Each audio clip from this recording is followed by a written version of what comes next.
Listen, in the book of James, the scripture says, let no one say when he is tempted, I am being tempted by God. For God cannot be tempted with evil, and he himself tempts no one. And it goes on to say that man is tempted by his own desires. One definition of the word desire is a strong feeling of wanting to have something or wishing for something to happen.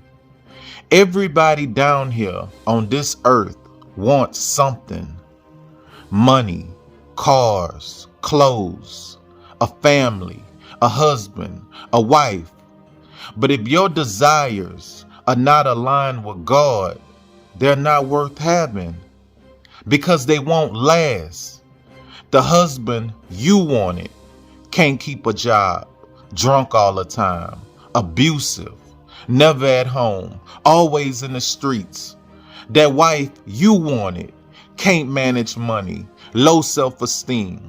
You want a daughter, but you know you can't have one with her because she act like a child herself. Who's she gonna be a role model to?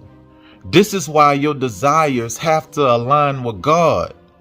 Before you make that man your husband or that woman your wife, pray about it first. You see, God is never going to rush you into a big decision because he wants you to test every spirit.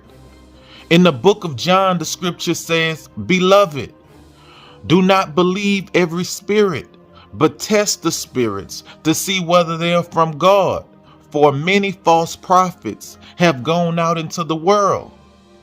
So if he's telling you that there's fake people out in the world, why would he then put the desire in your heart to move the way that you moving? Oh man, Eric, God taking me through something, bro. No, you taking yourself through something. We all have this thing called free will. Some people might call it choices.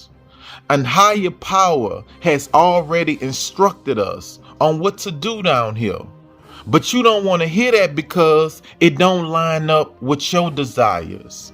And you make decisions based off of how you feel and what you want. Choices. The wrong choice can have a lifetime of consequences. In the book of Proverbs, the scripture says, how much better to get wisdom than gold.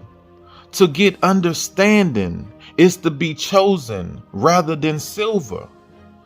Some of y'all are driven and motivated by gold and silver, when having wisdom and understanding is so much more valuable. Listen to me. The desires that you have in your heart, write them down on a piece of paper and pray about it. And if the answer you receive is different from what you want to hear, don't be afraid to start over.